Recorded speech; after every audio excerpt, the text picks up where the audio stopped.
ഞാൻ എൻ്റെ ഒരു അനുഭവമാണ് നിങ്ങളോട് പറയുന്നത്. ഞാൻ എങ്ങനെയാ ജപമാല ചൊല്ലാൻ തുടങ്ങിയത്, ഞാൻ ഏതു വയസ്സിലായത് എന്റെ ശക്തി അറിഞ്ഞെന്ന് പറയാൻ പോവാ. ഞാൻ സ്കൂളിൽ പഠിക്കുമ്പോൾ എനിക്ക് 2 വിഷയങ്ങൾ കണ്ണെടുത്താൽ കണ്ടുകൂടായിരുന്നു. 2 വിഷയങ്ങൾ. നിങ്ങൾ എന്നാ പ്രതികരിക്കാത്തെ? കണ്ണെടുത്താൽ ആർക്കെങ്കിലും കാണാൻ പറ്റുമോ? കാണാൻ പറ്റത്തില്ല.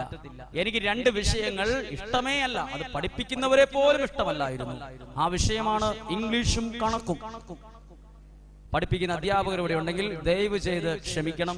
1. 2, എന്നെ കണ്ട് ഒരു കുഞ്ഞുങ്ങളും പഠിച്ചേക്കരുത്. ഇനി പറയുന്ന കാര്യങ്ങൾ അങ്ങനത്തെ കാര്യങ്ങളാ. ഒരു കുഞ്ഞുങ്ങളും എന്നെ കണ്ട് പഠിച്ചേക്കരുത്. എന്നിൽ ദുർമാതൃക ഉണ്ടാകാതിരിക്കാൻ പ്രത്യേകം ശ്രദ്ധിക്കണം. ഞാൻ സ്കൂളിൽ പഠിക്കുന്ന കാലത്ത് 1-ാം ക്ലാസ് തൊട്ട് 9-ാം 10-ാം ക്ലാസ് വരെ ഈ 2 വിഷയങ്ങൾക്കും ഒരിക്കലും ജയിച്ചിരുന്നില്ല. അതിന് 2 അക്ക മാർക്കും കിട്ടിയിരുന്നില്ല. ഓണപരീക്ഷ, ക്രിസ്മസ് പരീക്ഷ, വലിയ പരീക്ഷ എല്ലാത്തിനും ഞാൻ തോൽക്കാറാണുള്ളത്.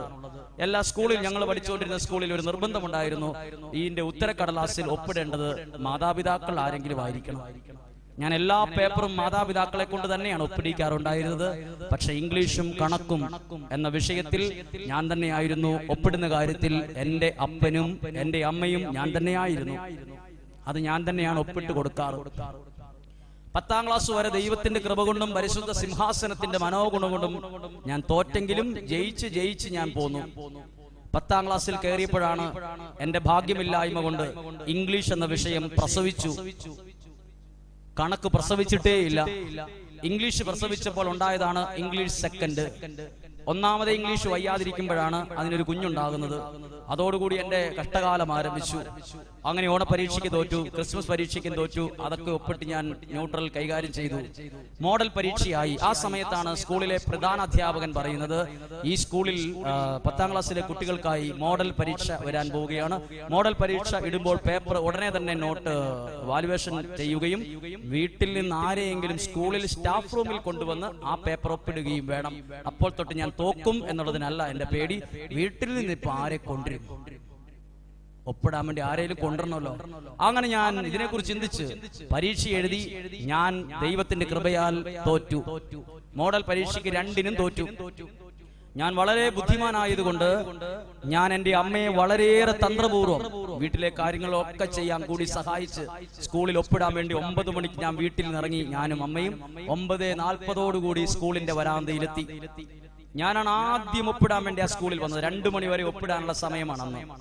അങ്ങനെ ഒപ്പിടാൻ വേണ്ടി ഞങ്ങൾ വരുമ്പോൾ ഞാൻ ആ വരാന്തയിൽ നിൽക്കുന്നു. സ്റ്റാഫ് റൂമൊക്കെ തുറന്നിരിക്കുന്നു. അധ്യാപകർ വരാൻ തുടങ്ങിയിട്ടുണ്ട്. അങ്ങനെ എല്ലാം അടുക്കിപ്പെറുക്കി ഒപ്പിടാൻ വേണ്ടി 10-ാം ക്ലാസ്സിലെ കുട്ടികളുടെ ഒപ്പിടലാണെന്ന്. ഞാൻ ഈ വരാന്തയിൽ ഇങ്ങനെ 9:45 തൊട്ട് ഇങ്ങനെ നിൽക്കില്ല. എന്റെ അമ്മയും എന്റെ കൂടെയുണ്ട്. ഞാൻ ഇടയ്ക്കിടയ്ക്കെല്ലാം ഇച്ചിരി ദൂരോട്ട് നടന്ന് ആരെങ്കിലും വരുന്നുണ്ടോ എന്ന് ഇങ്ങനെ നോക്കുക. മറ്റു കുട്ടികളൊക്കെ വരുന്നതിന് മുമ്പ് എന്റെ അമ്മേനെ ഒപ്പിടിച്ച് പ്രശ്നം തീർക്കണം. എന്നോട് എന്തെങ്കിലും ഒരു ചീത്ത വർത്താനം അധ്യാപകർ പറഞ്ഞാൽ മറ്റു കുട്ടികൾ കേൾക്കരുത്. അതാണ് എന്റെ ഏറ്റവും വലിയ ആഗ്രഹം. ആരും കേൾക്കാതെ ഒപ്പിട്ട് പോകണം. ഞാൻ എന്റെ വീട്ടിൽ നിന്ന് കൊണ്ടുപോയി 10-15 മിനിറ്റ് അവിടെ നിന്ന് ഇടയ്ക്കിടയ്ക്കെല്ലാം അങ്ങോട്ട് പോയി നോക്കുമ്പോൾ എന്റെ അമ്മ ചോദിച്ചു, എന്നാ കാണാൻ പോവാന്ന് ചോദിച്ചു. എപ്പോഴും അങ്ങോട്ട്. എനിക്ക് പറയാൻ പറ്റുമോ ആരെങ്കിലും വരുന്നുണ്ടോ നോക്കാനാണ്. ലാസ്റ്റ് ഞാൻ പോയി നോക്കിയപ്പോൾ 2 കുട്ടികളുടെ മാതാപിതാക്കൾ താഴെ നിന്ന് ഇങ്ങനെ കയറി ഈ ഒപ്പിടാൻ വേണ്ടി വരുന്നുണ്ട്. ഞാൻ ആ ജനലിന്റെ സൈഡിൽ തന്നെ, ടീച്ചർമാർ എന്നെ കാണട്ടെ എന്ന അർത്ഥത്തിൽ ആ ജനലിന്റെ അവിടെ തന്നെ നിൽക്കുക. കാണുമ്പോൾ വിളിച്ച് ഒപ്പിടിച്ച് വിടുവല്ലോ. ഞാൻ അവിടെ നിന്നു. ടീച്ചർമാർ എന്നെ കണ്ടിട്ട് ഒരു മൈൻഡും ചെയ്യുന്നില്ല. അവരും ഈ വരാന്തയിൽ കയറി വന്നു. അവർ നല്ല സന്തോഷത്തോടെയാണ്. എനിക്ക് ഭയങ്കര ടെൻഷനാണ്. ആ 2 കുട്ടികൾ നന്നായിട്ട് പഠിക്കുന്ന കുട്ടികളുടെ മാതാപിതാക്കളൊക്കെയാ വന്നിട്ടുള്ളത്. വന്നവർ കയറി 1 മിനിറ്റ് കഷ്ടി നിന്ന് കാണും. ആ ടീച്ചർ ഉടനെ, മലയാളം പഠിപ്പിക്കുന്ന ടീച്ചർ, കയറി പോരാൻ പറഞ്ഞു. പെട്ടെന്ന് ഞാൻ ട്രാഫിക് പോലീസിന്റെ വേഷം ധരിക്കുകയും ഞാൻ അവിടെ എന്റെ അമ്മയെ ബ്ലോക്ക് ചെയ്ത് നിർത്തി. അവരെ 2 പേരെയും സ്റ്റാഫ് റൂമിലേക്ക് ഹൊക്കോ എന്ന് പറഞ്ഞ് വിടുകയും ചെയ്തു. അപ്പൊ ഞാൻ ഇങ്ങനെ നോക്കി, ജനലിൽ കൂടെ ഇങ്ങനെ നോക്കുവാണ്. ടീച്ചർമാരുടെ ഒരു 3-4 പേരുടെ മുഖം എനിക്കിങ്ങനെ കാണാം. ഈ പഠിക്കുന്ന പിള്ളേരെ കാണുമ്പോൾ ടീച്ചർമാർക്ക് ഒരു രോഗമുണ്ട്. എലി പൂണല് കണ്ട പോലെ ആയിരിക്കും, ഫുൾ ചിരിയായിരിക്കും. പഠിക്കാത്തവരെ കണ്ടാൽ OPC എല്ലുപോലിരിക്കും മുഖം. ഒരു ലുക്ക് ഉണ്ടാവത്തില്ല, ഒരു ഇഷ്ടക്കേടായിരിക്കും. ഞാൻ നോക്കിയപ്പോൾ ഈ പഠിക്കുന്ന പിള്ളേരെ കണ്ട് ഈ ടീച്ചർമാരുടെ മുഖം എലി പൂണല് കണ്ട പോലെയാ. ഞാൻ ആ വരാന്തയിൽ നിന്ന് ദൈവത്തോട് പ്രാർത്ഥിച്ചു, ദൈവമേ ഇങ്ങനെ പ്രാർത്ഥിച്ചുകൊണ്ടിരിക്കുമ്പോൾ ദൈവം എനിക്ക് പ്രത്യക്ഷപ്പെട്ടു. ദൈവം എന്നോട് ചോദിച്ചു, നിനക്ക് എന്തെങ്കിലും ഒരു കഴിവ് വേണോ എന്ന് ചോദിച്ചു. ഞാൻ പറഞ്ഞു വേണം. അപ്പോൾ ദൈവം എന്നോട് ചോദിച്ചു, നിനക്ക് പ്രവചനവരം തരട്ടെ എന്ന് ചോദിച്ചു. പ്രവചനവരം, ഓക്കെ എന്ന് പറഞ്ഞു. എനിക്ക് പ്രവചനവരം കിട്ടി. സ്കൂൾ വരാന്തയിൽ നിന്ന് ഞാൻ പ്രവചിച്ചു. ഇങ്ങനെയാണ് ഞാൻ പ്രവചിച്ച്. ഇപ്പോൾ ചിരിച്ചുകൊണ്ടിരിക്കുന്ന ടീച്ചർമാരുടെ മുഖം ഒരു 10 മിനിറ്റിനുള്ളിൽ വാടും. 10 മിനിറ്റ് കഴിയുന്നതിന് മുമ്പ് ഇതേ മലയാളം പഠിപ്പിക്കുന്ന ടീച്ചർ കയറി വരാൻ പറഞ്ഞു. ഞാൻ അങ്ങോട്ട് കയറി ചെല്ലുമ്പോഴേ ഒരു വലിയ കട്ടിക്കുള്ള മലയാളം ടീച്ചർ നോക്കിയ പേപ്പർ മുഴുവൻ തപ്പി എന്റെ പേപ്പർ എടുത്ത് ഇന്ത്യൻ പതാക വീശണത് പോലെ ഒരു വീശൽ. ആദ്യമായിട്ടാണ് ഞാൻ അങ്ങനെ കാണുന്നത്. ഞാൻ വിചാരിച്ചു ടീച്ചർ എന്തിനാണാവോ ഇങ്ങനെ വീശിയത്. എന്നിട്ട് ഉറക്കെ ഒരു പ്രഘോഷണം നടത്തി. ഇതിൽ മുഴുവൻ തെറ്റാണ്, അതുകൊണ്ട് ഞാൻ ചുമന്ന മഷിപ്പേനെ വരയിട്ടിരിക്കുവാണ് എന്ന് പറഞ്ഞു. നല്ലൊരു മാനസികാവസ്ഥയിൽ ഞാനിങ്ങനെ നിൽക്കുവാണ്. അങ്ങനെ ഒപ്പിട്ട് ഇങ്ങനെ പോകുമ്പോ എന്റെ ശ്രദ്ധ എന്റെ ഉത്തരക്കടലാസിലല്ല. ഈ മുമ്പേ പോയ കുട്ടികളോട് എന്നെ ആ സാറുമാര് പറയുന്നതെന്ന് ഞാൻ ശ്രദ്ധിക്കുന്നുണ്ട്. അപ്പോൾ അവരോട് സാറുമാർ ആ കുട്ടികളുടെ മാതാപിതാക്കളോട് ലേബർ ഇന്ത്യയെ കുറിച്ച് പറയുന്നുണ്ട്. ഞാൻ ആ പ്രായം വരെ ഒറ്റ ഇന്ത്യയെ കുറിച്ചേ കേട്ടിട്ടുള്ളൂ. അത് നമ്മൾ താമസിക്കുന്ന ഇന്ത്യ മഹാരാജ്യത്തെ കുറിച്ചാണ്. ഞാൻ ഇന്ന് വരെ കേട്ടിട്ടില്ല ഇതേതാ ഇന്ത്യ, വേറൊരു ഇന്ത്യ, ലേബർ ഇന്ത്യ. ദൈവത്തിന്റെ കൃപയാലും പരിശുദ്ധ സിംഹാസനത്തിന്റെ മനോഗുണത്താലും ഒരധ്യാപകനും എന്നോട് ലേബർ ഇന്ത്യയെ കുറിച്ച് പറഞ്ഞിട്ടേയില്ല. അതിൽ തന്നെ ഞാൻ രക്ഷപ്പെട്ടു. സ്കൂളിൽ നിന്ന് പുറത്തിറങ്ങി എന്റെ അമ്മ വീട്ടിലേക്ക് പോയി. സ്കൂളിൽ 2 മണി ചോറുണ്ട് കഴിഞ്ഞ ഉടനെ ഇതാ ഉച്ച കഴിഞ്ഞുള്ള സെഷനിൽ ABCD 4 ഡിവിഷൻ മുഴുവൻ കലക്കി എന്ന് പറഞ്ഞാൽ ഏറ്റവും നന്നായിട്ട് പഠിക്കുന്നവരെ A ക്ലാസ്സിൽ കൊണ്ടുവന്നു. 10ാം ക്ലാസ്സിലെ കുട്ടികളെ. ഒരു സെക്കൻഡ് ക്ലാസ് കിട്ടുന്നവരെ B, ജയിക്കാൻ സാധ്യതയുള്ളവരെ C, ഒരിക്കലും ജയിക്കാത്തവരെ D. നിങ്ങൾക്ക് പ്രവചനപരമുണ്ടോ എന്ന് ഞാൻ നോക്കട്ടെ. ഞാൻ എവിടെ എത്തി കാണും? ദൈവത്തിന്റെ കൃപയാലും പരിശുദ്ധ സിംഹാസനത്തിന്റെ മനോഗുണത്താലും ഞാൻ Bയിൽ നിന്ന് D ഡിവിഷനിൽ നിന്ന് D ഡിവിഷനിലേക്ക് പോയി. ഒരിക്കലും ജയിക്കാത്ത 14 പേരാണ് ആ ക്ലാസ്സിൽ ഉണ്ടായിരുന്നത്. ഞാൻ ആ ക്ലാസ്സിൽ ചെന്നിരുന്ന് കുറച്ച് ദിവസങ്ങൾ കഴിഞ്ഞപ്പോൾ എനിക്ക് മനസ്സിലായി ഭൂമിയിൽ സ്വർഗമുണ്ടെങ്കിൽ അത് 10ാം ക്ലാസ്സിലെ D ഡിവിഷനിലാണെന്ന്. കാരണം ചോദ്യമില്ല, അടിയില്ല, ബഹളമില്ല, വഴക്കില്ല. ഇഷ്ടമുള്ളപ്പോൾ വരാം, ഇഷ്ടമുള്ളപ്പം പോകാം. ഇത് ഓണപ്പരീക്ഷ കഴിഞ്ഞപ്പോൾ തൊട്ട് തന്നെ D ഡിവിഷൻ ഇരിക്കേണ്ടതായിരുന്നു. ഞാൻ D ഡിവിഷനിൽ കണ്ടൊരു പ്രത്യേകത, അവിടെ എല്ലാവരും തമ്മിൽ നല്ലൊരു സ്നേഹമുണ്ട്. ആരും തമ്മിൽ അസൂയില്ല. നിനക്ക് എത്ര മാർക്ക് കിട്ടും? എനിക്ക് കുറവേ കിട്ടുള്ളൂ. ഈ ടെൻഷൻ അവിടെ ഇല്ല. വളരെ നല്ല സ്നേഹവും കൂട്ടായ്മയുള്ള ഒരു 10-14 പേര്. ഞാനും വേറൊരുത്തരും മാത്രമേ ക്രിസ്ത്യാനി ആയിട്ടുള്ളൂ. ഞങ്ങളോട് എല്ലാവർക്കും കുറച്ചുകൂടെ സ്നേഹമുണ്ട്. അങ്ങനെ ഞങ്ങളുടെ ക്ലാസ് റൂമിൽ ഞാൻ ജപമാല ചൊല്ലാൻ തുടങ്ങിയ കാലം വൈകുന്നേരം ഒന്നും ഞാൻ ജപമാല ചെല്ലുന്ന ആളെ അല്ലായിരുന്നു. എനിക്ക് ഈ പ്രാർത്ഥന അന്നത്തെ പ്രായത്തിൽ അറിയത്തുപോലും ഇല്ലായിരുന്നു. എനിക്കറിയാം ഒരു സ്വർഗസ്ഥനായ പിതാവും 10 നന്മ നിറഞ്ഞ മറിയമും എന്ന പ്രാർത്ഥനയാണ്. ഈ പ്രാർത്ഥനയെന്നറിയാം. ജപമാല രഹസ്യങ്ങളോ ഒന്നും എനിക്കറിയാൻ പാടില്ല. കാരണം എന്റെ വീട്ടിൽ എന്റെ അപ്പച്ചൻ നന്നായിട്ട് മദ്യപിക്കുന്നത് ആളായതുകൊണ്ട് സന്ധ്യയാകുമ്പോഴേ മദ്യപിച്ചു വന്നാൽ പിന്നെ കുടുംബ പ്രാർത്ഥനയില്ല. എല്ലാവരും 4 വഴി 4 സൈഡിൽ പോയിരിക്കും. പിന്നെ ചാച്ചനൊന്ന് ഉറങ്ങി കഴിയുമ്പോൾ എല്ലാവരും കൂടി 12 or 2 മണിയാകുമ്പോൾ വിറകുവരയിലോ അടുക്കളയിലോ വന്ന് കിടന്നുറങ്ങും. അതുകൊണ്ട് പ്രാർത്ഥന എന്ന സംഭവം തന്നെ ഓൾറെഡി ഞങ്ങളുടെ ഭവനങ്ങളിൽ ഇല്ലായിരുന്നു. എന്റെ ഓർമ്മ വെച്ച കാലം മുതൽ ഇല്ല. പക്ഷെ എന്താവശ്യം വന്നാലും എന്റെ അമ്മ അവിടെ ഒരു മുറിയുടെ സൈഡിൽ നിന്ന് ഈ ജപമാല ഉയർത്തി പ്രാർത്ഥിക്കുന്നത് കണ്ടിട്ടുണ്ട്. അങ്ങനെ കണ്ടിട്ടേ ഉള്ളൂ, അധികം ചെല്ലിയിട്ടില്ല. അതുകൊണ്ട് അറിയത്തില്ല. അങ്ങനെ ഇരിക്കുമ്പോ 10ാം ക്ലാസ്സിലെ D ഡിവിഷൻ ഇരിക്കുമ്പോ ഞങ്ങളുടെ സ്കൂളിന്റെ ഷേപ്പ് L ഷേപ്പിലാണ്. D ഡിവിഷൻ സ്റ്റേജിന്റെ പുറകിലെ ലാസ്റ്റ് അവിടെ ഇരുന്നാൽ സ്റ്റാഫ് റൂമിൽ നിന്ന് ഒരു ടീച്ചർ ഇറങ്ങുമ്പോഴേ ഇവിടെ അറിയാൻ പറ്റും. അതുകൊണ്ട് എല്ലാ വർത്താനവും എല്ലാ ഉഴപ്പും ഇവിടെ നടക്കും. അവിടെ ഇറങ്ങുമ്പോഴേ ഇവിടെ എല്ലാവരും ഡീസന്റ് ആകും. ഇതെല്ലാം വളരെ ഇതുകൊണ്ട് ആർക്കും ഒരു പ്രശ്നം, നല്ല സുഖമുള്ള ഒരു ക്ലാസ് റൂം. ഞാൻ നോക്കിയപ്പോൾ ഞങ്ങളുടെ ക്ലാസ് റൂം ജനലിൽ കൂടെ നോക്കിയപ്പോൾ ലോഹയിട്ട് അച്ഛന്മാര് സ്കൂളിൽ വന്നിരിക്കും. ഒന്നല്ല, പല ദിവസങ്ങളിലും വരുന്നു. ഞങ്ങൾ ഇതെന്നാ സമയം, ഞാൻ അടുത്ത ക്ലാസ്സിലെ കുട്ടികളോട് ചോദിച്ചു, എടാ ലോഹയിട്ട് അച്ഛന്മാരൊക്കെ എന്തിനാ സ്കൂളിൽ? അപ്പോൾ അവരോട് അച്ഛന്മാരാകാൻ ആഗ്രഹമുള്ളവരെ തപ്പി വരുന്ന അച്ഛന്മാരെന്ന് പറഞ്ഞു. എനിക്ക് പെട്ടെന്നൊരു ആഗ്രഹം, എന്നാ എന്തായാലും തോക്കും, സെമിനാരി പോയാൽ. പക്ഷെ 10ാം ക്ലാസ്സിൽ പഠിക്കുന്ന ABC ഇത്രയും ക്ലാസ് റൂമിലെ അച്ഛന്മാര് വരുള്ളൂ. D ഡിവിഷനിലേക്ക് ഒരച്ഛനും വരത്തില്ല. ഞാനും വേറെ ക്രിസ്ത്യാനി ആയിട്ടുള്ളൂ. അവർ 2 പേരും ഒരിക്കലും ജയിക്കാത്തവരാണ്. ഞങ്ങൾ 2 പേരും അങ്ങനെ ABCയിൽ വരിക. അപ്പൊ എന്റെ ഉള്ളിൽ ഒരു ആഗ്രഹം ഉണ്ടായിട്ട് ഞാൻ D ക്ലാസ്സിൽ പഠിക്കുന്ന എന്റെ കൂട്ടുകാരനോട് പറഞ്ഞു, എടാ എനിക്കും സെമിനാരി പോകാൻ ആഗ്രഹമുണ്ട്. അപ്പോൾ ഉടനെ അവൻ പറഞ്ഞു, എടാ അങ്ങനെ ആഗ്രഹമുണ്ട്, ഒരു കാര്യം ചെയ്യേ, എന്ത് ചെയ്യണം, നീ ആ C ക്ലാസ്സിൽ പഠിക്കുന്ന ഒരുത്തിന്, എനിക്ക് നമ്മുടെ ഒരു കൂട്ടുകാരൻ, അവനോട് പറ, ടീച്ചർമാർ ഈ അച്ഛന്മാർ വരുമ്പോൾ സ്റ്റാഫ് റൂമിലേക്ക് പോകും. അപ്പൊ അവിടെ അറിയത്തില്ല ആരൊക്കെയാണ്. ഞാൻ അന്നേരം എന്നോട് കൂട്ടുകാരൻ പറയുക, നീ ഡി ക്ലാസ്സിൽ നിന്ന് ടീച്ചർ പോകുമ്പോഴേ ആ സി ക്ലാസ്സിൽ പോയി ഇരുന്നിട്ട് അച്ഛന്മാരുടെ പേരെഴുതി കൊടുക്കാൻ പറഞ്ഞു. അങ്ങനെ ഞാൻ സി ക്ലാസ്സിൽ പഠിക്കുന്ന ഒരു കൂട്ടുകാരനോട് ചോദിച്ചടാ, ഇനി അച്ഛന്മാർ വരുമ്പോൾ എന്നെ കൂടെ സൈഡിൽ ഒന്ന് ഇരുത്തണം. അവൻ പറഞ്ഞു ഓക്കെ പോരോളാൻ പറഞ്ഞു. അങ്ങനെ ടീച്ചറും അച്ഛന്മാരും വന്നപ്പോൾ ഞാൻ ആ സൈഡിൽ പോയിരുന്നു. അപ്പൊ സെമിനാരിൽ പോകാൻ ആഗ്രഹമുള്ള ആൺകുട്ടികൾ കൈവക്കാൻ പറഞ്ഞു. ഞാനും പൊക്കി. കുറച്ചു പേരുണ്ടായിരുന്നു. അവർക്കെല്ലാം ഓരോ ചോദ്യക്കടലാസ് കൊടുത്തു. എവിടെ ചെന്നാലും ചോദ്യക്കടലാസാണ് എന്റെ പ്രശ്നം. ഞാൻ എവിടെ ചെന്ന് ഒരു നല്ല കാര്യത്തിന് പോയാലും അന്നേരം ചോദ്യക്കടലാസാണ്.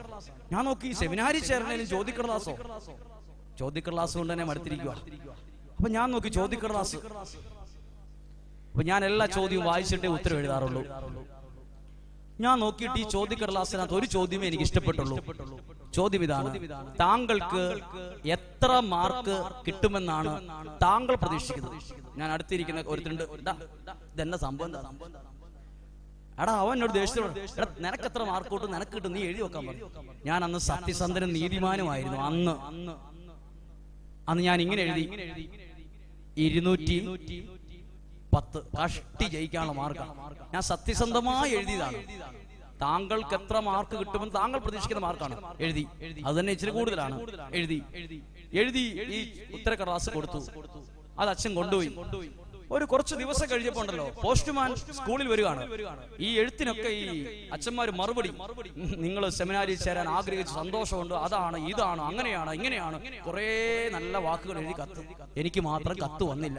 ഞാൻ ചോദിച്ചു, എടാ നിനക്ക് കിട്ടിയോ? നിനക്ക് കിട്ടി? ഇവര് കിട്ടി. ഞാൻ പോസ്റ്റ്മാനോട് പോയി ചോദിച്ചു, സാറേ എനിക്ക് ഇല്ലേ? നോക്കി ഇല്ലെന്ന് പറഞ്ഞു. അപ്പോൾ എന്റെ ഒരു കൂട്ടുകാരോട് ഞാൻ പറഞ്ഞു, എടാ എനിക്ക് മാത്രം അച്ഛന്മാര് കത്തയച്ചില്ലല്ലോ. അപ്പോൾ ആ കൂട്ടുകാരനോട് ചോദിച്ചു, നീ എത്ര മാർക്ക് കിട്ടുമെന്നാടാ എഴുതിയെന്ന്? ഞാൻ പറഞ്ഞു 210. എടാ മണ്ടാ, 210 എഴുതരുത്. താങ്കൾക്ക് എത്ര മാർക്ക് കിട്ടും? താങ്കൾ പ്രതീക്ഷിക്കുന്ന മാർക്കാണ്. നീ പ്രതീക്ഷിക്കുന്ന മാർക്കാണ്. നിനക്കൊരു 500 മാർക്ക് പ്രതീക്ഷിക്കുന്നതിൽ വല്ല കുഴപ്പമുണ്ടോടാ ചോദിച്ചു. ആഹാ അതല്ലേ സംഭവം. ഞാൻ അന്ന് തീരുമാനിച്ചു, ഇനി ഏതെങ്കിലും അച്ഛന്മാര് വരുവാണെങ്കിൽ ഞാൻ പ്രതീക്ഷിക്കുന്ന 580 ആയിരിക്കും. ഞാൻ പ്രതീക്ഷിക്കുന്ന 400. പ്രതീക്ഷിക്കുന്നതിന് ഇപ്പം പൈസ കൊടുക്കേണ്ട കാര്യമില്ലല്ലോ. ഞാൻ പിന്നീട് അച്ഛന്മാർ കത്ത് 488, 528. ഇത് എഞ്ചിനീയറിംഗിനും മെഡിസിനും പോകാൻ പോലുള്ള മാർക്കാണ് എഴുതി. എനിക്ക് ഇഷ്ടം പോലെ കത്തുകൾ മറുപടി വന്നു. 10ാം ക്ലാസ്സിൽ പരീക്ഷ ഞാൻ എഴുതുകയാണ്. 10ാം ക്ലാസ്സിൽ പരീക്ഷ എഴുതുന്നത് വരെ ഞാൻ ജപമാല ചൊല്ലിയിട്ടേ ഇല്ല. ഞാൻ പരീക്ഷ എഴുതിയ സമയത്ത് റിസൾട്ട് വരുന്നതിന് മുമ്പ് ഒരു സെമിനാരിയിൽ നിന്ന് എന്റെ ഈ മാർക്കൊക്കെ എഴുതിയ കത്ത് കിട്ടിയ ഒരു അച്ഛൻ തളിപ്പറമ്പ് പുഷ്പഗിരി പള്ളിയിൽ നിന്ന് എനിക്ക് ഫോൺ കോൾ വന്നു. ഇന്ന ദിവസം വരണം, 600 രൂപ അടയ്ക്കണം. 600 രൂപ. ഇത് കേരളത്തിന്റെ പുറത്തുള്ള സെമിനാരിൽ പോകാനുള്ള ഏർപ്പാടാണ്. ഞാൻ എന്റെ വീട്ടിൽ സാമ്പത്തികമായ പ്രതിസന്ധിയുള്ള സമയമാണ്. 600 രൂപ എന്റെ അമ്മ കൂലിപ്പണി എടുത്ത പൈസയാണ്. ആ പണമായിട്ട് ഞാൻ തളിപ്പറമ്പ് പുഷ്പഗിരിയിൽ കൊണ്ടുപോയി അച്ഛന്മാർക്ക് കൊടുത്തു. എന്തിന്? ട്രെയിൻ ടിക്കറ്റ് ബുക്ക് ചെയ്ത് സെമിനാരിൽ പോകാനുള്ള പൈസ കൊടുത്തു. ഞാൻ തിരിച്ചു വീട്ടിലിരിക്കുകയാണ്. സെമിനാരിൽ പോകാൻ ആഗ്രഹത്തോടെ ഇരിക്കുന്നു. റിസൾട്ട് വന്നപ്പോൾ ഞാൻ പേപ്പറിനാണ് റിസൾട്ട് വരുന്നത്, പേപ്പറിൽ. അങ്ങനെ ഞാൻ റിസൾട്ട് നമ്പർ നോക്കുക. ദൈവത്തിന്റെ കൃപയാലും പരിശുദ്ധ സിംഹാസനത്തിന്റെ മനോഗുണത്താലും ആ വർഷം ഞാൻ തോറ്റു എന്നറിഞ്ഞപ്പോഴേ എന്റെ അമ്മ എന്നോട് പറഞ്ഞു, എഞ്ചിനീയറിംഗിന് പോക്കോളാം. ഞാൻ ചോദിച്ചു, അമ്മ തോറ്റാലും എഞ്ചിനീയറിംഗ് ഉണ്ടോ? എന്നാ പോയേക്കാം. തോറ്റു എന്നറിഞ്ഞപ്പോഴേ ആകെ ലെവല് മാറി. എന്റെ മനസ്സെല്ലാം അങ്ങ് ഡൗൺ ആയി. ഇനി എന്ത് ചെയ്യുമെന്ന് അറിയത്തില്ല. എന്റെ അമ്മ എന്നോട് പറഞ്ഞു, ഇനി പഠിക്കാൻ പോകണ്ട, ഇനി വല്ല പെയിന്റിങ്ങിനോ വല്ല കൂലിപ്പണിക്കോ, ഇനി 20 വയസ്സാകുമ്പോൾ ഓട്ടോറിക്ഷ ഓടിച്ചാൽ മതി. ഞാൻ റെഡി. കാരണം 10ാം ക്ലാസ്സിൽ പോയി വെറുതെ അടി കൊള്ളേണ്ട കാര്യമില്ലല്ലോ. ഇതൊക്കെയാണ് അടി കിട്ടുന്ന കേസല്ല. റബ്ബർ വെട്ടാൻ പോയാൽ അടിയില്ല, ഓട്ടോറിക്ഷ ഓടിക്കുമ്പോൾ അടിയില്ല. അത് നല്ല സുഖമുള്ള പരിപാടിയാണ്.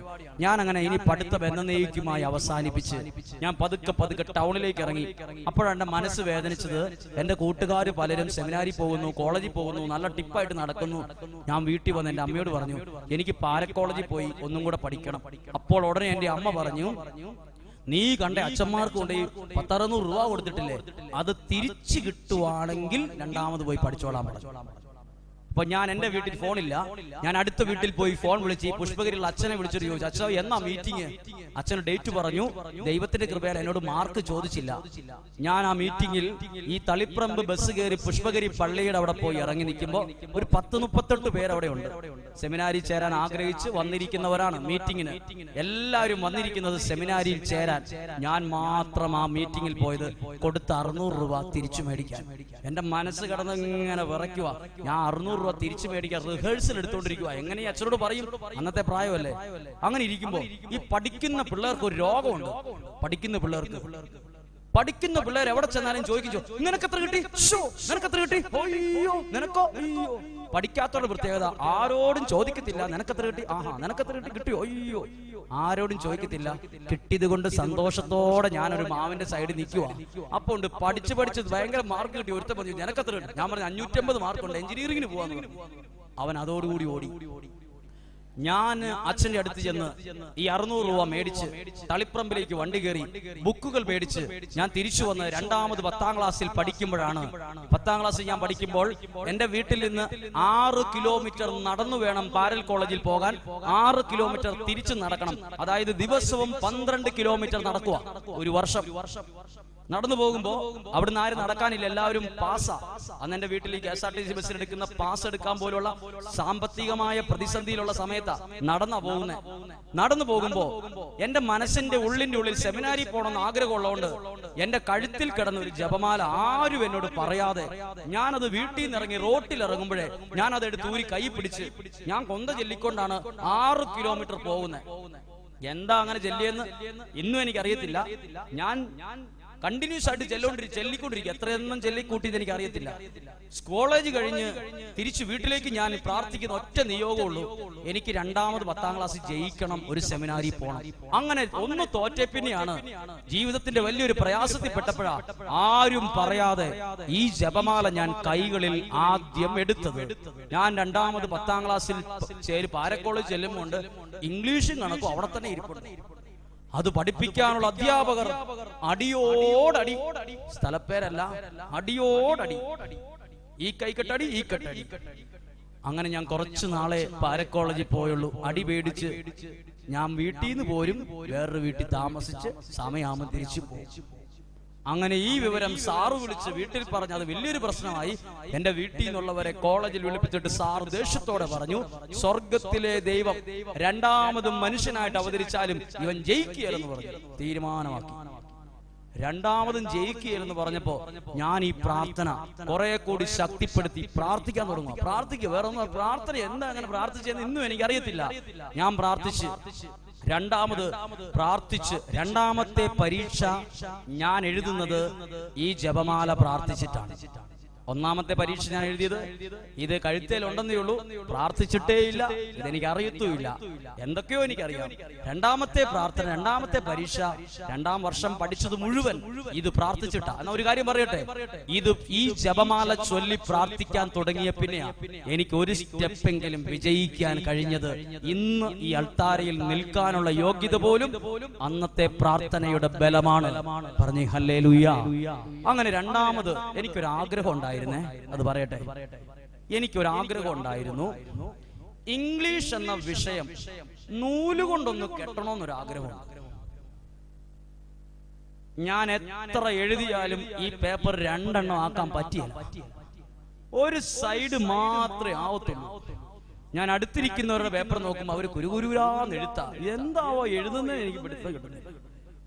രണ്ടാമത് ഞാൻ പരീക്ഷ എഴുതുന്നതിന് മുമ്പ് എന്നേക്കാൾ മണ്ടനായ ഒരുത്തരോട് ഞാൻ ചോദിച്ചു, എന്നേക്കാൾ മണ്ടൻ, അപ്പൊ നിങ്ങൾ ആലോചിച്ച് എന്തേലും ഉണ്ടെന്ന് ചോദിച്ചുടാ, ഇംഗ്ലീഷ് എന്ന വിഷയം എന്തെങ്കിലുമൊക്കെ ഒന്ന് എഴുതണമെങ്കിൽ എന്നടാ ഒരു വഴി.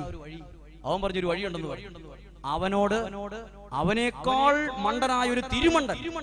അപ്പൊ എന്തേരം മണ്ടനാ നിങ്ങൾ ഓർത്തിരിക്കും. മണ്ടൻ, വേറൊരു മണ്ടൻ, പിന്നെ തിരുമണ്ടൻ. ആ തിരുമണ്ടൻ ഇവനോട് പറഞ്ഞുടാ, ഇംഗ്ലീഷ് എന്ന വിഷയത്തെ കുറിച്ച് ഡോണ്ട് വറി, ബി ഹാപ്പി, ഒന്നുമേ പ്രശ്നം വേണ്ട. ഇംഗ്ലീഷ് എന്ന വിഷയം കിട്ടിക്കഴിഞ്ഞാൽ, പണ്ട് നമ്മൾ പഠിക്കാത്ത പിള്ളേർ ചെയ്യുന്നതെന്നറിയോ, ഇംഗ്ലീഷ് എന്ന വിഷയം കിട്ടിക്കഴിഞ്ഞാൽ 2 മണിക്കൂർ എക്സാം, 1.5 മണിക്കൂർ അവർക്ക് ഫ്രീ ടൈമാണ്. അവര് പക്ഷികളെ നോക്കുന്നു, മൃഗങ്ങളെ നോക്കുന്നു, ചില എട്ടുകാലികളെ നോക്കുന്നു, ഫാൻ കറങ്ങുന്നു നോക്കുന്നു, തല ചൊറിയുന്നു, ഇഷ്ടംപോലെ സമയമാണ്. അങ്ങനെ വെറുതെ ഇരിക്കുന്ന സമയത്ത് ജസ്റ്റ് ഒന്ന് ഉയർന്ന് അടുത്ത പേപ്പറിലേക്ക് നോക്കും. അടുത്തിരിക്കുന്നവൻ ഭയങ്കര പഠിത്തക്കാരനായിരിക്കും. എന്നാൽ എന്തെങ്കിലും 2 അക്ഷരം കണ്ട് ജയിച്ചോട്ടെ എന്നാവും വിചാരിക്കുകയില്ല. അവൻ നമ്മൾ നോക്കുമ്പോൾ മറച്ചങ്ങോട്ട് പിടിക്കും. ഒരിക്കലും കാണുന്നത് ഈ പാവപ്പെട്ടവൻ പഠിച്ച് ഒരിക്കലും ഡോക്ടർ ആകത്തില്ലെന്ന് അവൻ അറിയാം. എന്നാലും 2 അക്ഷരം പഠിച്ച് എവിടെയും രക്ഷപ്പെട്ടോട്ടെ എന്ന് വിചാരിച്ച് കാണിച്ചു കൊടുക്കത്തില്ല, മറച്ചു പിടിക്കും. അതുകൊണ്ട് ഒരു രക്ഷയില്ല. അങ്ങോട്ട് നോക്കിയിട്ട് ഇങ്ങോട്ട് നോക്കിയിട്ടും രക്ഷയില്ലാതിരിക്കുക. അങ്ങനെ ഇരിക്കുമ്പം ഈ രണ്ടാമത് പരീക്ഷ എഴുതുമ്പോ ഈ പരിപാടി ഒന്നും പറ്റത്തില്ല, നോക്കാനൊന്നും എഴുതാനൊന്നും പറ്റത്തില്ല. അപ്പോൾ ഇവൻ പറയൂ എന്നോട്, അവനെ ആരോ ഉപദേശിച്ച അവൻ ഉപദേശം എന്നോട് പറയടാ, ഇംഗ്ലീഷ് എന്ന വിഷയം കിട്ടി, ഒന്നാമത്തെ ചോദ്യം വായിക്കുന്നു, വായിക്കണ്ട, അതിന്റെ മാർക്ക് നോക്കുക, 3 മാർക്കിന്റെ ഒരു ചോദ്യമാണ് ഒന്നാമത്തേത്. നിനക്കറിയത്തില്ല, അത് ഉറപ്പ് അറിയത്തില്ല. ചോദ്യക്കടലാസ് തിരിച്ചു വെക്കുക. ഒന്നാമത്തെ ചോദ്യത്തിന്റെ ഉത്തരം 3 മാർക്കിന്റെയാണ്, 3 മാർക്കിന്റെ എഴുതണം.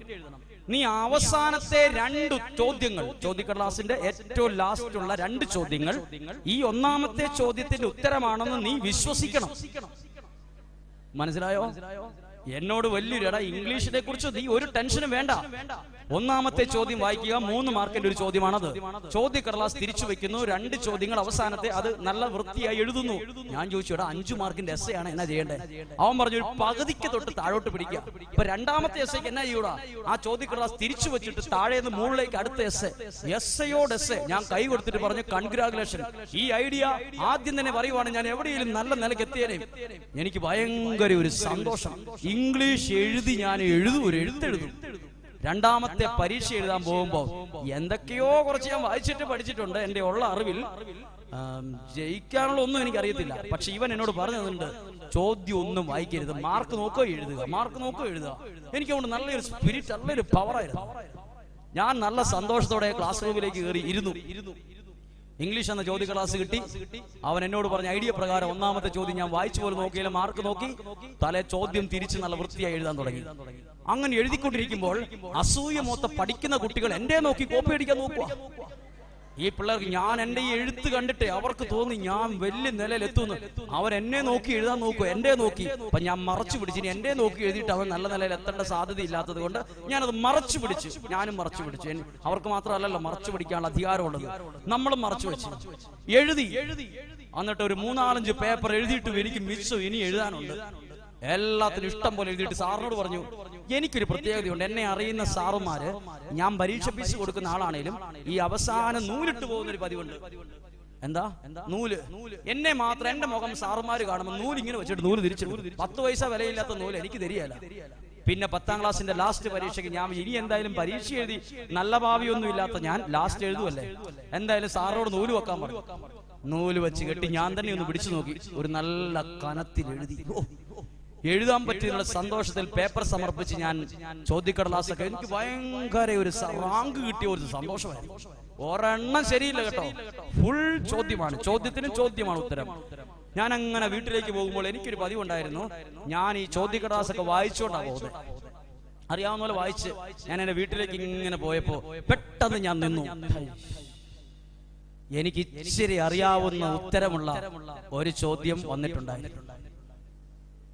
പക്ഷെ ഈ തിരുമണ്ടം പറഞ്ഞു, ചോദ്യം വായിക്കണ്ട, നീ ഓരോന്നിന്റെ മാർക്ക് നോക്കി എഴുതാൻ പറഞ്ഞിട്ട് ഞാൻ എല്ലാത്തിനും ചോദ്യം എഴുതി വെച്ചിരിക്കുന്നു.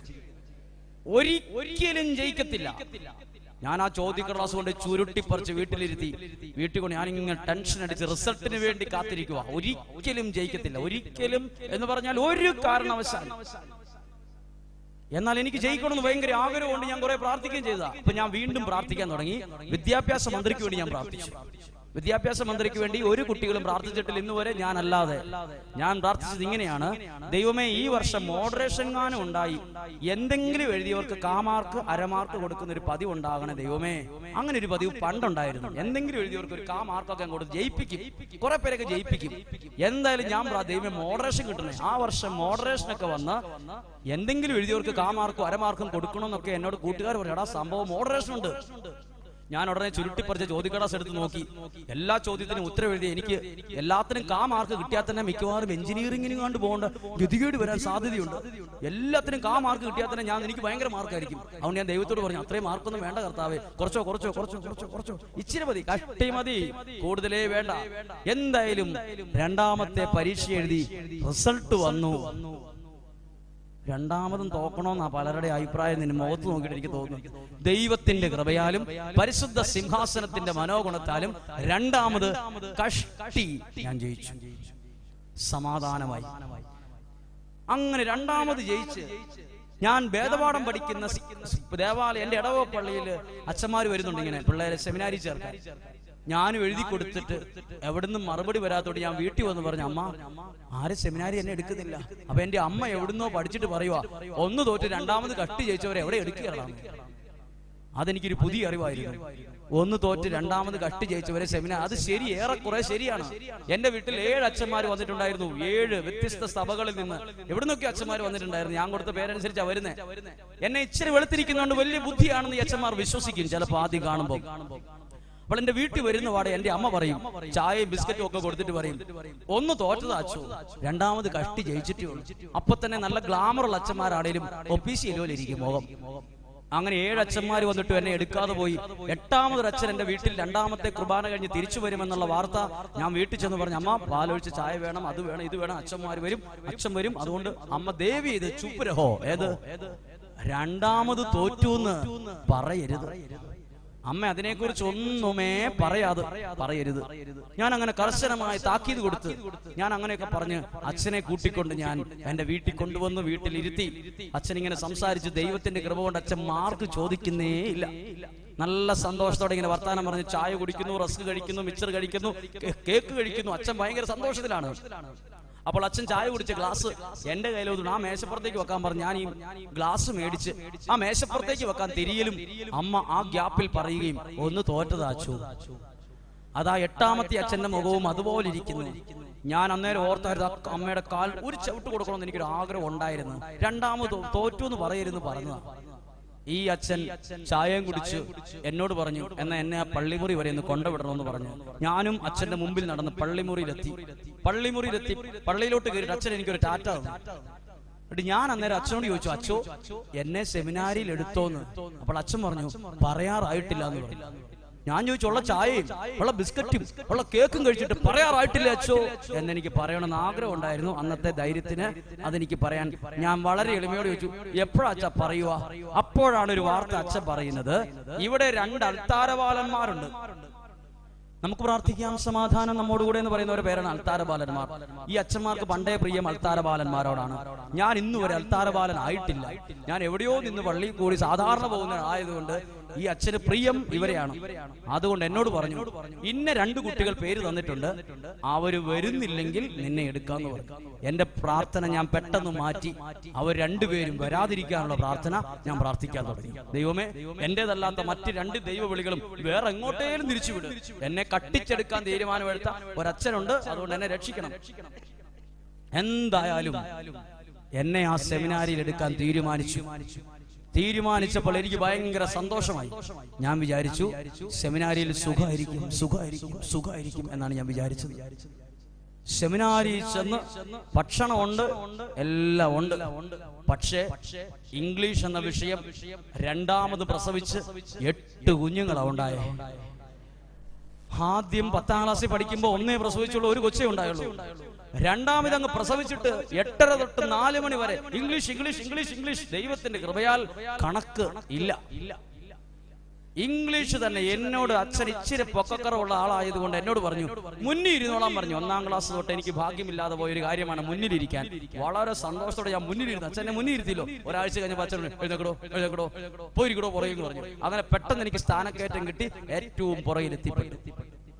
എന്നെ പോലെ തന്നെ പഠിക്കാത്ത ഒരുത്തിന് അവിടെ എനിക്ക് കൂട്ടായി. അവൻ 3 മാസം കൊണ്ട് പഠിക്കാൻ പറ്റാതെ വിട്ടുപോയി. ഞാൻ മാത്രം ഒറ്റപ്പെട്ടു പോയി.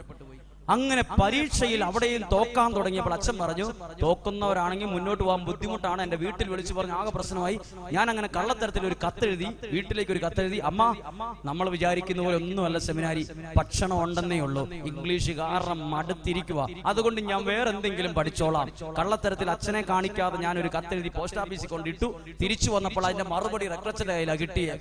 റെക്ടറേറ്റ് ചോദിച്ചു, ഞാൻ അറിയാതെ കത്തയച്ചു, സെമിനാരി ചില നിയമങ്ങളും നൂലാമാലകളുണ്ട്, നമ്മൾ കത്തയച്ചാൽ ഒട്ടിച്ചു വിടാൻ പറ്റിയത്. റെക്ടറേറ്റർ കൊടുത്ത് റെക്ടറേറ്റർ വായിച്ചിട്ട് അത് ഒട്ടിച്ചു വിടത്തുള്ളൂ. ഭയങ്കര പ്രശ്നമാണ്. ഞാനിത് അച്ഛൻ അറിയാതെ അയച്ച കത്താണ്. അച്ഛനോട് ചോദിച്ചു, ഇങ്ങനെ കള്ളത്തരത്തിൽ കത്ത് എഴുതിയായിരുന്നു? അതായത്, പക്ഷെ ആ കത്ത് തിരിച്ചു വന്നപ്പോൾ എന്റെ അമ്മ എഴുതിയിരിക്കുവാണ്, നിനക്ക് സെമിനാരിയിൽ പഠിക്കാൻ ബുദ്ധിമുട്ടാണെങ്കിൽ നീ ജപമാല ചൊല്ലി 3 നന്മ നിറഞ്ഞ മറിയമേ എന്ന പ്രാർത്ഥന ചൊല്ലി ഇംഗ്ലീഷ് എന്ന വിഷയം പഠിക്കുക. പരിശുദ്ധ അമ്മ, അങ്ങനെ നീ പ്രാർത്ഥിക്കുമ്പോൾ ഇംഗ്ലീഷ് വായിച്ചിട്ട് മനസ്സിലാകാത്ത വിഷയം പഠിക്കാൻ ദൈവം നിനക്ക് ശക്തി തരുമെന്ന് പറഞ്ഞു. ഞാൻ അന്നു മുതൽ ഈ പ്രാർത്ഥന ചൊല്ലി പഠിക്കാൻ തുടങ്ങി. അങ്ങനെ പഠിക്കാൻ തുടങ്ങി. ഞാൻ പരീക്ഷയ്ക്ക് ജയിക്കാൻ തുടങ്ങി. ജയിച്ചപ്പോൾ റെക്ടറച്ചൻ മുറിയിൽ വിളിച്ചിട്ട് ചോദിച്ചു, ഞാൻ പഠിപ്പിച്ചിട്ട് മനസ്സിലാവാത്തത് ഇപ്പോൾ നിനക്ക് എങ്ങനെയാ മനസ്സിലായി എന്ന് ചോദിച്ചു. അന്ന് എന്റെ മനസ്സിലൊരു ഉത്തരം ഉണ്ടായിരുന്നു, ഞാൻ ഈ പ്രാർത്ഥന ഇങ്ങനെ ചെല്ലിയ പിന്നെയാണ്. പക്ഷെ അന്നത്തെ പേടി കൊണ്ട് ഞാൻ പറഞ്ഞില്ല. പക്ഷെ എനിക്ക് ഒരു ഉത്തരം കിട്ടി. എന്റെ ഉള്ള ബുദ്ധി വായിക്കുമ്പോഴും പ്രാർത്ഥിച്ചിട്ട് പഠിക്കാൻ തുടങ്ങുമ്പോൾ പ്രകാശിക്കുന്നതായും വായിക്കുന്നതും മനസ്സിലാവുന്നതും എനിക്കങ്ങ് തോന്നാൻ തുടങ്ങി. അങ്ങനെ ഞാൻ 2ാം വർഷത്തിലേക്ക് സെമിനാരിയിൽ പ്രവേശിച്ചു. സെമിനാരി 2ാം വർഷം പഠിപ്പിക്കുന്നത് ഇംഗ്ലീഷ് എന്ന വിഷയത്തിൽ ബിരുദാനന്തര ബിരുദം എടുത്തിട്ടുള്ള ഒരച്ഛനാണ്. ഭയങ്കര ശിക്ഷണമാണ് ഇംഗ്ലീഷ് പഠിച്ചില്ലെങ്കിൽ. അങ്ങനെ ഇരിക്കുമ്പോൾ പഠിക്കാതിരിക്കുന്ന ആ സാഹചര്യത്തിൽ എന്റെ അമ്മയും എന്റെ കുടുംബക്കാരും കൂടെ സെമിനാരിയിൽ എന്നെ കാണാൻ വന്നു. എന്റെ ഒരു കൂട്ടുകാരൻ ഓടി വന്നു പറഞ്ഞു, എടാ നിന്റെ അമ്മയും ചാച്ചനും അമ്മയും കുടുംബക്കാരും കാർ പോർച്ച് നിൽക്കുന്നു, റെക്ടറച്ചന് പോയി പറയാൻ പറഞ്ഞു. ഞാൻ ഓടിപ്പോയി റെക്ടറച്ചനോട് പറഞ്ഞു, അച്ഛാ എന്റെ അമ്മ ഒക്കെ കാണാൻ വന്നിട്ടുണ്ട്. അച്ഛൻ ഉടനെ ഒരു ചൂരൽ ഇങ്ങോട്ട് എടുത്തു. അച്ഛൻ കേട്ടത് പാകിസ്ഥാൻകാർ യുദ്ധത്തിന് വന്നെന്നാ. യുദ്ധമാണെന്നാ വിചാരിച്ചു. ഒരു വടി എടുത്തു. ഞാൻ വിചാരിച്ചു അമ്മ വന്നു എന്ന് പറഞ്ഞാൽ എന്തിനാവോ വടി എടുത്തിട്ട് മുന്നേ വന്ന് സെമിനാരിയുടെ വരാന്തയിൽ സെമിനാരി വിദ്യാർത്ഥികൾക്ക് വേണ്ടി വെള്ളം കുടിക്കാൻ ഒരു മൺകലത്തിൽ വെള്ളം വെച്ചിട്ടുണ്ട്. അതിന്റെ പുറത്ത് ഒരു പ്ലാസ്റ്റിക്കിന്റെ കപ്പുണ്ട്, അതിലാ വെള്ളം കോരി കുടിക്കുന്നത്. ആ കലത്തിന്റെ അവിടെ പോയി നിന്നു. അപ്പോൾ എന്റെ അമ്മയും എന്റെ ബന്ധുക്കളും കൂടെ ഇവിടെ വന്നു. കൃത്യം അവിടെ നിന്നപ്പോ റെക്ടറച്ചൻ ഉടനെ എന്നെ നോക്കി പറഞ്ഞു, ഇവന് ഒരു കഴിവുമില്ല. 1ാം ക്ലാസ് തൊട്ട് ഞാനത് കേൾക്കുന്നതായോണ്ട് ഈ ഭാഗത്ത് നല്ല തഴമ്പ. 1ാം ക്ലാസ് തൊട്ട് ഞാൻ കേൾക്കുന്നതാണ്. ഒരു കഴിവുമില്ല. സെമിനാരി ചെല്ലുമ്പോഴും അതാണ് തേട്ടു. പക്ഷെ എനിക്ക് 1ാം ക്ലാസ് തൊട്ട് 10ാം ക്ലാസ് വരെ എന്നോട് കഴിവില്ലെന്ന് പറഞ്ഞിട്ട് എനിക്ക് ഒരു ഫീലിംഗും തോന്നിയിട്ടില്ല. പക്ഷെ സെമിനാരിയിൽ വന്ന് എന്റെ അമ്മയോട് ഇത് കഴിവില്ലെന്ന് എന്റെ ബന്ധുക്കളുടെ മുമ്പിൽ പറഞ്ഞതും എന്റെ അമ്മ പെട്ടെന്ന് അങ്ങ് കരയലും അതെന്റെ ചങ്ക് പൊടിഞ്ഞു പോകുന്ന പോലെ തോന്നി. പെട്ടെന്ന് ഞാനങ്ങ് എന്റെ മനസ്സങ്ങ് തകർന്നു പോയി. എന്റെ അമ്മ സെമിനാരി വന്നിട്ട് അച്ഛന്റെ മുമ്പിൽ കരഞ്ഞല്ലോ എന്നുള്ളൊരു ദുഃഖം വന്ന് ഞാനങ്ങ് പെട്ടെന്ന് തകർന്നു പോയപ്പോ ഞാൻ വിചാരിച്ചു, ദൈവമേ നീ എന്തുകൊണ്ടാ എനിക്കൊരു കഴിവും തരാഞ്ഞെന്ന് ഞാൻ ചോദിച്ചു. നീ എല്ലാവർക്കും കഴിവ് കൊടുത്തിട്ടുണ്ട്. സെമിനാരിയിൽ എന്റെ കൂടെയുള്ള എല്ലാ കുട്ടികൾക്കും ഓരോ കഴിവുണ്ട്. എഴുതാൻ കഴിവുള്ളവർ, പാടാൻ കഴിവുള്ളവർ, വായിക്കാൻ കഴിവുള്ളവർ, ഒരുപാട് കഴിവുള്ളവരുണ്ട്. എനിക്ക് മാത്രം ഒരു കഴിവ് തന്നില്ലല്ലോ എന്ന് എന്റെ മനസ്സ് ഞാൻ ഓർത്തു. സെമിനാരിയിൽ നിന്ന് അച്ഛൻ അങ്ങോട്ട് പോയി കാപ്പി കുടിച്ച് എന്റെ കുടുംബക്കാരെല്ലാം സെമിനാരിയിൽ നിന്ന് പോയപ്പോഴും എന്റെ അമ്മ എന്നോട് ചോദിച്ചില്ല, എന്നാ പഠിക്കാത്തത് ചോദിച്ചില്ല. ഞാൻ വിചാരിച്ചു എന്നെ ഈ വർഷം തന്നെ സെമിനാരിയിൽ നിന്ന് പായക്കാക്കുന്നു. എന്റെ ഉള്ളിനുള്ളിൽ ഒരു ആഗ്രഹം ഉണ്ടായിരുന്നു, സെമിനാരിയിൽ നിൽക്കരുത്, പോണം. ഇങ്ങനെ ഒരു അവസ്ഥയിൽ മുന്നോട്ട് പോകാൻ പറ്റത്തില്ല. ഒരു സമ്മാനം പോലും എനിക്ക് കിട്ടുന്നില്ല, ഒരു മൈക്രോബർ പോലും സമ്മാനം കിട്ടുന്നില്ല. എന്റെ കൂട്ടുകാർക്കൊക്കെ എന്തെങ്കിലും കഴിവിന്റെ ഓട്ടത്തിനോ ചാട്ടത്തിനോ എന്തെങ്കിലുമൊക്കെ സമ്മാനമുണ്ട്. ഞാൻ അന്ന് എന്റെ ഉള്ളിന്റെ ഉള്ളിൽ എനിക്ക് അറിയാവുന്നതുപോലെ ഞാൻ പ്രാർത്ഥിക്കുമ്പോ ഇങ്ങനെ പ്രാർത്ഥിച്ചു, ദൈവമേ എനിക്ക് എന്തെങ്കിലും ഒരു നല്ല കഴിവ് തരണം. ഞാൻ അങ്ങനെ പ്രാർത്ഥിച്ചു. എനിക്ക് അന്ന് അങ്ങനെ അറിയത്തുണ്ടായിരുന്നുള്ളൂ. ഞാൻ ഫ്രീ ടൈം കിട്ടുമ്പോഴെല്ലാം ബാത്റൂമിന്റെ പുറകിലും മാവിന്റെ പുറകിലും ഏതെങ്കിലും ഒറ്റപ്പെട്ട സ്ഥലത്ത് പോയി ഞാൻ എന്തൊക്കെയോ പ്രാർത്ഥിക്കുക, എനിക്ക് എന്തെങ്കിലും ഒരു കഴിവ് തരണേന്ന് പ്രാർത്ഥിക്കാൻ തുടങ്ങി. അങ്ങനെ പ്രാർത്ഥിക്കാൻ തുടങ്ങി. എന്റെ അമ്മ സെമിനാരിയിൽ നിന്ന് കരഞ്ഞുകൊണ്ട് പോയതും അതിനുശേഷം 5.5 വർഷങ്ങൾക്ക് ശേഷം ഞാൻ ഈ വെള്ള ലോഹയിടുന്ന ധ്യാനത്തിൽ പങ്കെടുക്കുന്നതിന് മുമ്പ് 15 ദിവസത്തെ അവധിക്ക് വീട്ടിൽ വന്ന് നിൽക്കുമ്പോൾ ഞാൻ എന്റെ അമ്മയോട് പറയുവാണ്, അമ്മ എനിക്ക് ബാംഗ്ലൂർ തിയോളജി പഠിക്കാൻ പോകണം. അപ്പോൾ എന്റെ അമ്മ ചോദിച്ചു, എന്തിനാ ബാംഗ്ലൂർ പോണേ? അപ്പൊ ഞാൻ പറഞ്ഞു, ബാംഗ്ലൂർ ഒരു ധ്യാന കേന്ദ്രമുണ്ട്, അവിടെ നിന്നോണ്ട് എനിക്ക് പഠിക്കണം. അപ്പോൾ എന്തിനാ ധ്യാന കേന്ദ്രത്തിൽ പോയി നിൽക്കുന്നതെന്ന് ചോദിച്ചപ്പോൾ ഞാൻ പറഞ്ഞു, എനിക്ക് ഒരു ധ്യാന കേന്ദ്രത്തിൽ നിന്ന് ഈ ധ്യാനിപ്പിക്കണമെന്ന് എനിക്ക് ദൈവവചനം പറയാനുള്ള ഭയങ്കര ഒരു ആഗ്രഹം. അതുകൊണ്ട് ഞാൻ ദൈവവചനം ഇങ്ങനെ വായിക്കുമായിരുന്നു. അപ്പോൾ എന്റെ കൂട്ടുകാർ ചോദിക്കും, എടാ നിനക്ക് വേറെ ഒന്നും വായിക്കാനില്ലേ, ബൈബിൾ മാത്രമേ നീ വായിക്കുള്ളൂ, അങ്ങനെയൊക്കെ പറഞ്ഞ് കളിയാക്കുമ്പോഴും എനിക്ക് ഈ ബൈബിള് വായിക്കാനുള്ള ഭയങ്കര ഒരു ദാഹം. എങ്ങനെ കിട്ടിയെന്ന് അറിയത്തില്ല. ഈ ബൈബിൾ വായിച്ച് എനിക്ക് ധ്യാനം നടത്താൻ, വചനം പറയാൻ ഒരു ആഗ്രഹം. അപ്പൊ ഞാൻ എന്റെ അമ്മയോട് പറയുവാണ്, എനിക്ക് ബാംഗ്ലൂർ പോകണം. അപ്പോൾ എന്റെ അമ്മ മറ്റൊരു വിവരം എന്നോട് പറഞ്ഞത് ഇങ്ങനെയാണ്, സെമിനാരിയിൽ നിന്നെ കാണാൻ 5-5.5 വർഷങ്ങൾക്ക് മുമ്പ് വരുമ്പോ നിന്നെ പഠിപ്പിച്ചിരുന്ന അച്ഛൻ നിനക്കൊരു കഴിവുമില്ല, പഠിപ്പിച്ചിട്ട് മനസ്സിലാകുന്നില്ല, മുന്നോട്ട് കയറ്റി വിടാൻ പറ്റത്തില്ല, അങ്ങനെയൊക്കെ പറഞ്ഞപ്പോ അമ്മയുടെ മനസ്സ് പോയി. അന്നു മുതൽ എനിക്ക് വേണ്ടി ചൊവ്വ വെള്ളി ദിവസങ്ങളിൽ ഒരു നേരം എടുത്ത് എന്റെ അമ്മ കൊന്ന ചൊല്ലി പ്രാർത്ഥിക്കുക. എന്റെ മൂത്ത മകന്, ഞാൻ എന്റെ വീട്ടിലെ മൂത്തയാളാ, മൂത്ത മകന് ദൈവമേ നീ അറിഞ്ഞൊരു കഴിവ് കൊടുക്കണമേ, കൊന്ത ചൊല്ലി പ്രാർത്ഥിക്കാൻ തുടങ്ങി. വീണ്ടും പ്രാർത്ഥിച്ചു. അവൻ സ്കൂളിൽ പഠിപ്പിച്ചുകൊണ്ടിരുന്നപ്പോ അവനെക്കുറിച്ച് അധ്യാപകർ പറഞ്ഞതും കഴിവില്ലെന്നാണ്. സെമിനാരിൽ ചെന്നപ്പോ ഇതാ അച്ഛന്മാരും പറയുന്നു കഴിവില്ലെന്ന്. അവനൊരു കഴിവ് കൊടുക്കണമേ എന്ന്. ഇപ്പോൾ ഈ പ്രിയപ്പെട്ടവരായ നിങ്ങൾ ഇവിടെ ഇരിക്കുമ്പോ എനിക്ക് നല്ല ഉറപ്പുണ്ട് എന്നേക്കാൾ വിദ്യാഭ്യാസം ഉള്ളവരാണ് ഇവിടെ ഇരിക്കുന്നതെന്ന്.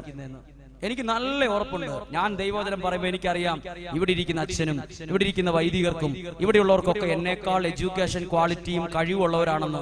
എന്റെ പേരെഴുതിയിട്ട് അപ്പുറത്തൊരു ഫുൾ സ്റ്റോപ്പ് ഇടാനുള്ള യോഗ്യത എനിക്കുള്ളൂ.